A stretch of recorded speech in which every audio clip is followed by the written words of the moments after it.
Kita jelaskan dulu, muassis Nahdlatul Ulama itu bukan hanya 3 orang itu. Kemudian embrionya Nahdlatul Ulama itu bukan Mbah Hasyim yang buat. Jadi kalau ibarat ada embrionya, dan ini bukan ibarat tapi memang ada embrionya NU itu. Apa embrionya? Taswirul Afkar. Sebelum Taswirul Afkar itu ada namanya SDI, Serikat Dagang Islam, yang didirikan siapa? Hos Cokro Aminoto bersama Mbah Wahab Hasbullah. Pada saat itu Mbah Hasyim nggak terkenal, nggak dikenal itu pada saat itu. Kemudian bergulir lagi adanya Taswirul Afkar. Taswirul Afkar tidak mampu untuk membendung betapa dahsyatnya pada saat itu globalisasi yang dibawa oleh VOC. Kemudian dibentuklah Nahdlatul Wathon. Ketika Nahdlatul Wathon, ketika Nahdlatul Wathon itu dibentuk, baru Mbah Hasyim Asy'ari dipanggil oleh Mbah Kahar. Ini Mbah Kahar juga seorang donatur, pemilik dana yang disumbangkan untuk mendirikan Nahdlatul Ulama. Nah, Mbah Hasyim Asy'ari, kapan Mbah Hasyim Asy'ari ini mulai dikenal di seantero Serikat Dagang Ampel maupun Serikat Dagang Islam yang dibawa oleh para ulama-ulama di Surabaya, ketika beliau diminta oleh Mbah Kahar untuk menjadi guru besar di Madrasah Nahdlatul Wathon. Kemudian ada di NU Online bahwasanya katanya Mbah Hasyim Asy'ari itu meminta restu kepada Habib Hasyim, kan begitu. Itu di NU Online, di situs yang 90% ini adalah itu menyuarakan dari PBNU, kan begitu, corongnya lah gitu kan. Tapi kita harus paham, itu Gus Yahya Stakuf itu sudah kita undang untuk datang ke Ampel, kita pertemukan dengan beberapa keturunan dari pendiri-pendiri Nahdlatul Ulama, sehingga kita berikan pemahaman bahwasanya Gus Dur sendiri belajar NU itu belajar kepada Kiai Umar Burhan. Pertanyaannya kan begini, siapa Kiai Umar Burhan? Kan begitu. Kiai Umar Burhan itu adalah putra dari Kiai Burhan yang menjadi bendahara pertama berdirinya Nahdlatul Ulama. Itu satu. Yang kedua, Langgar Gipo yang selama ini pernah ditugaskan oleh Abuya Gufron kita untuk mencari keturunan Kiai Hasan Gipo. Jadi ketemulah dengan Gus Yunus itu kan, ketemu dengan Gus Yunus. Nah di sana ternyata memang ada sejarah bukan pembelokan, tapi ini sejarah ini tidak komplit, artinya tidak lengkap. Kalau selama ini yang di framing itu hanya 3 ulama, Mbah Hasyim Asy'ari, Mbah Wahab dan Mbah Bisri Samsuri, ternyata muassis NU ini yang menjadi struktur itu ada 32. Termasuk diantaranya itu ada dari menantu Syekhona Khalil Daramuntoha. Ketika itu Daramuntoha beliau yang mewakili Syekhona Khalil untuk menemui 66 ulama itu. 66 ulama yang akan sowan ke Syekhona Khalil. Ternyata dari 66 itu ada 313 ulama, Kiai. Nah, ini tidak disampaikan. Bagaimana 3 ulama ini bisa mendirikan Nahdlatul Ulama, sementara mohon maaf Mbah Wahab Hasbullah ketika mendirikan Nahdlatul Wathon, beliau pada saat itu menjadi menantu Kiai Muso Kertopaten, menjadi menantunya orang Surabaya. Kita tahu jarak tempuh pada saat itu, kita bisa bayangkan ini tahun 1900 itu Jombang dengan Surabaya betapa sulitnya transportasi. Kemudian bagaimana Mbah Hasyim Asy'ari yang belum dikenal di kalangan Surabaya bahkan mancanegara? Mohon maaf, tulisan Rois Akbar itu bukan pada masa Mbah Hasyim hidup. Ini sudah pernah kita sampaikan. Kapan? Ketika kita berbicara itu dengan putune Mbah Wahab, dengan cucunya Mbah Wahab sendiri. Jadi Rois Akbar itu gelar yang diberikan oleh Mbah Wahab Hasbullah ketika Mbah Hasyim sudah tidak ada. Sudah tidak ada. Kenapa? Karena Mbah Hasyim Asy'ari tidak berkenan dengan gelar seperti begitu. Tapi karena ini adalah penghargaan agar apa? Agar semua orang-orang yang mengaji kepada Hadratus Syekh ini bisa memahami apa yang dimaksud oleh Hadratus Syekh. Barang siapa yang membesarkan merumat Nahdlatul Ulama, maka ia aku doakan anak cucunya husnul khotimah. Kemudian Mbah Hasyim Asy'ari, gelar Hadratus Syekh itu yang memberikan juga Mbah Wahab Hasbullah. Ibarat begini, Mbah Wahab Hasbullah itu kemana-mana. Yang ke luar negeri itu Mbah Wahab Hasbullah dengan Kiai Raden Asnawi. Termasuk Komite Hijaz. Komite Hijaz ini bukan murni sendiri dari Mbah Hasyim Asy'ari. Jadi Komite Hijaz itu sebelum NU ada, Komite Hijaz ini sudah dibentuk. Oleh siapa? Oleh amanat Syekh Nawawi kepada santri-santrinya.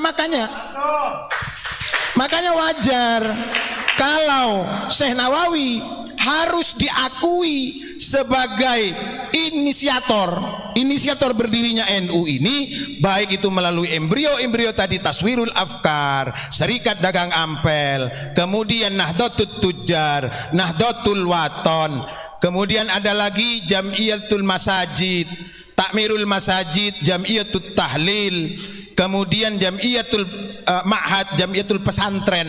Ini adalah embrio-embrio yang didirikan oleh keluarga besar Ampel. Maka daripada itu ada seseorang yang menulis bahwasanya yang memusuhi saya di tanah Jawa itu adalah keturunannya dari Syekh Ali Akbar. Syekh Ali Akbar itu siapa? Cucunya dari Mbah Ampel. Keturunannya mereka mayoritas yang menjadi pendiri-pendiri Nahdlatul Ulama.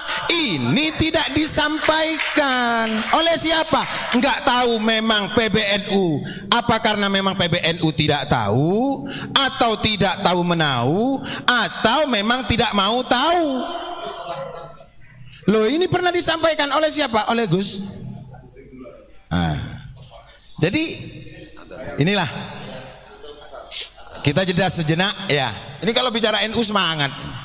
Kemudian menjelang 1 abad Nahdlatul Ulama di Sidoarjo kemarin itu, dari PBNU mengutus salah satu anggota Ansor yang bernama Jonathan untuk datang ke Langgar Gipo mengklarifikasi pernyataan teman-teman Langgar Gipo, karena teman-teman Langgar Gipo ini kan gabungan dari masing-masing duriyah para pendiri Nahdlatul Ulama. Ada putranya, ada keturunan Kiai Mas Alwi bin Abdul Aziz, Kiai Ridwan Abdullah, kemudian keturunan dari Mbah Umar Burhan, Kiai Zubair Gresik itu. Nah, kalau sejarah NU, kemudian Mbah Hasyim dikatakan meminta restu kepada Habib Hasyim. Ini kita nalar bahwasanya embrio Nahdlatul Ulama Mbah Hasyim tidak ikut mendirikan, sementara NU ini berdiri ini berdasarkan kekeluargaan, karena Mbah Hasan Gipo punya hubungan famili dengan Mbah Wahab Hasbullah. Mbah Wahab Hasbullah punya hubungan famili dengan Mbah Kahar. Mbah Kahar punya hubungan erat dengan Mbah Burhan. Mbah Burhan punya hubungan famili dengan Mbah Zubair. Mbah Zubair punya hubungan famili dengan. Jadi masing-masing ini bereratan, sakduluran. Kenapa kok bisa berhasil? Kenapa kok bisa berhasil mendirikan itu? Karena beliau-beliau tidak hanya bicara, tapi juga mengeluarkan dana, mengeluarkan dana itu. Artinya apa? Ada yang mendanai. Nggak mungkin kalau organisasi ini diplot atau dimonitori oleh orang luar, kemudian yang mendanai adalah orang-orang pribumi, nggak mungkin. Jadi KP ini saduluran. Para pendiri-pendiri Nahdlatul Ulama itu, makanya kalau ingin mencari sejarah NU yang asli, bukan di Jakarta, tapi di Surabaya. Karena pendiri-pendiri NU itu banyak di Surabaya. Nah, ini ada lagi yang mengatakan begini. Habib Rizik guru NU. Ada lagi yang mengatakan Habib Rizik itu gurunya NU, Habib Taufik gurunya NU. Ini perlu diperjelas. Sebelum Nahdlatul Ulama berdiri, konflik nasab itu sudah ada.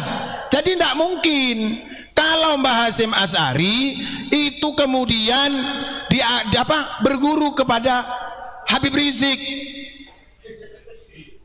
kemudian Kiai Ridwan berguru kepada Habib Taufik, itu tidak mungkin, gitu loh. Ini karena jelas ya yang menyebutkan bahwasanya ini adalah gurunya NU, ini gurunya NU. Ini adalah apa? Jangan sampai ada pembelokan. Kapan efeknya? Efeknya itu bukan sekarang, tapi nanti 10, 20, 30 tahun yang akan datang. Wong NU dengan Robitoh Alawiyah berdiri ini setelah Nahdlatul Ulama berdiri. Berarti sebelum ada Robitoh Alawiyah belum ada gelar Habib. Di Surabaya sampai saat ini itu tidak viral Habib, yang viral Wan, abang, kakak, itu yang viral. Jadi kalau ini dikatakan beliau itu adalah guru Nahdlatul Ulama, ini perlu diperjelas, dibuktikan. Coba suruh klarifikasi. Kalau diklarifikasi, ini ngomong depan duria-durianya pendiri Nahdlatul Ulama. Mohon maaf, ulama Nusantara ini, ulama-ulama Jawa, ulama-ulama Madura, ulama-ulama Sumatera, Kalimantan, ini adalah poros dunia. Siapapun mengakui, bahkan baru-baru ini mengakui, ada yang mengakui apa? Bahwasanya orang yang mahir di bidang agama bukan harus orang Arab. Karena ini beliau adalah mufti dari ilmu yang berada di Hijaz. Loh, coba. Siapa? Syekh Nawawi. Makanya wajar dan harus, dan alhamdulillah Kiai, 1 abad Nahdlatul Ulama kemarin, Rais Suriah PBNU mengakui bahwasanya beliau Syekh Nawawi Al-Bantani memiliki kiprah dengan berdirinya Nahdlatul Ulama. Loh, ini perjuangan, bro. Kalau Syekh Nawawi tidak diperjuangkan, banyak kiai-kiai yang lupa dengan jasanya Syekh Nawawi. Makanya ada yang memperjuangkan mengangkat Syekh Nawawi. Ini satu gelombang besar ini, sebuah badai besar. Bagi apa? Bagi peradaban keilmuan. Karena apa? Karena Syekh Nawawi ternyata yang berusaha dipadamkan oleh orang-orang tentang ajaran Syekh Nawawi yang menukil dari ulama-ulama sebelumnya, ini banyak ingin dipadamkan perjuangannya. 1, perjuangan beliau dalam akidah Ahlus Sunnah wal Jamaah. Syekh Nawawi Al-Bantani pernah berkunjung ke Ampel, menemui salah satu keturunan dari Mbah Sunan Ampel yang bernama Kiai Marzuki. Beliau menanyakan kitab ini 15 tahun sebelum beliau wafat, sebelum Syekh Nawawi wafat. 15 tahun sebelum Syekh Nawawi wafat, beliau menanyakan kepada Kiai Marzuki, kitab Ihya Ulumuddin yang bertuliskan aksara Jawa.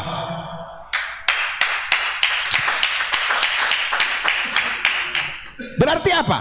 Berarti memang di Jawa ini apa yang dikatakan oleh Kiai As'ad Samsul Arifin, bahwasanya akidah ahlu sunnah wal jamaah dititipkan oleh Rasulullah, diperintahkan oleh Rasulullah kepada Raden Ahmad Rahmat Sunan Ampel, ini benar adanya.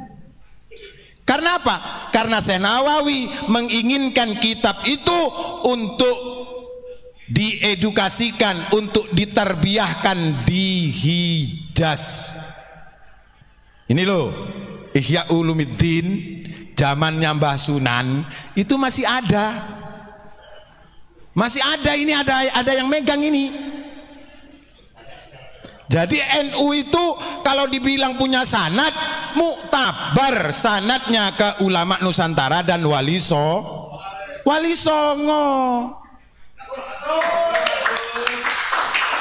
Sementara dari saudara-saudara itu mengakui betapa keilmuan ulama Nusantara ini sungguh sangat luar biasa.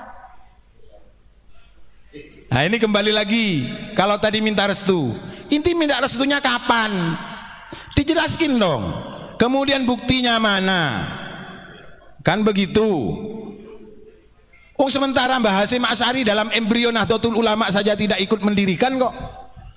Nah kemarin itu ada yang menyatakan bahwasanya Mbah Hasyim Asy'ari yang mendirikan Nahdlatul Tujjar. Nahdlatul Tujjar itu kita tahu apa Nahdlatul Tujjar?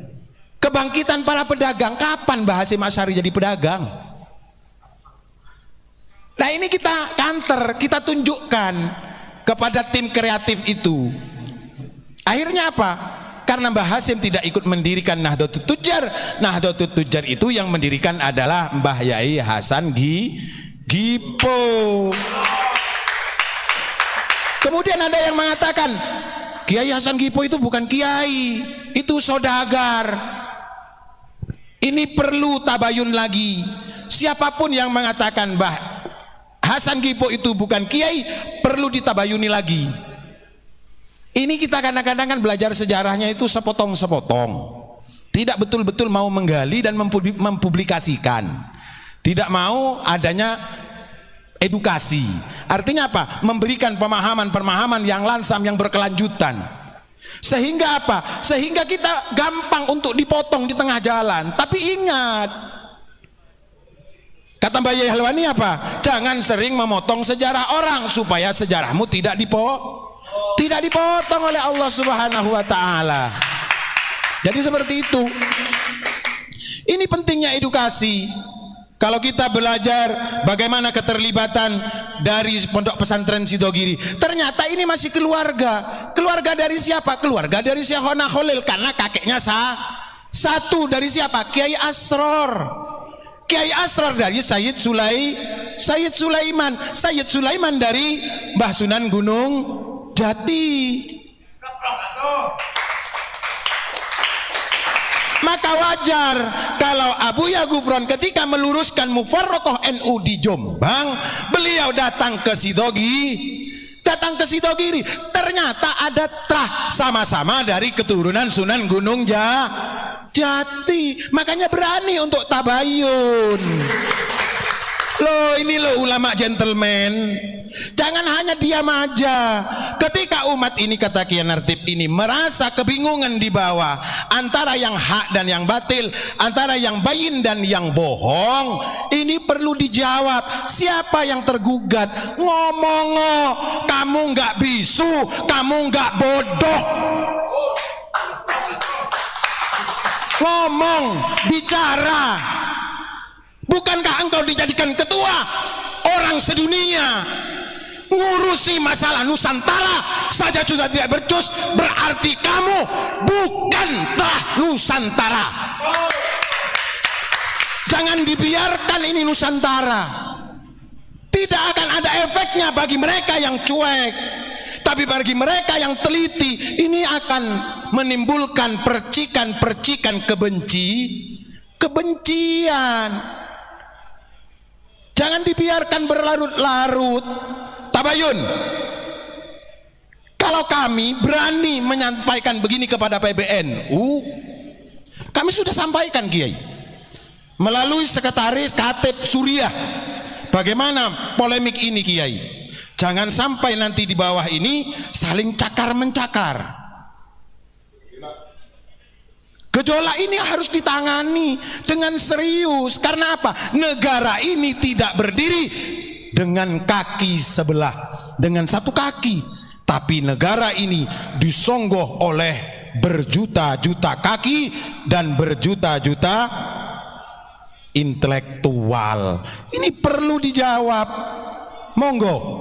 Supaya apa? Supaya tidak menjadi kembang api kebencian. Kalau kita menjelaskan apa yang ada di dalam kitab ini, apa yang di dalam kitab itu, kita dianggap menyerang. Ngapain lu beli kitab? Ngapain kitab itu ditulis? Udah bakar aja kitab-kitab itu. Berarti Indonesia sudah tidak butuh kitab, tidak butuh ilmu. Ulama Indonesia sudah tidak mau berpegang teguh kepada ulama.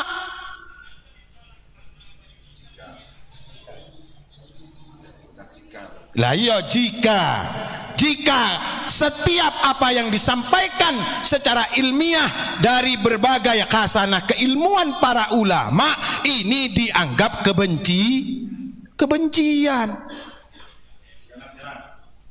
Jadi tidak ada untuk faktor menyerang. Kita menyampaikan tentang PBNU, tentang Mbah Hasyim Asy'ari, ini mohon maaf, tidak ada sama sekali tendensi.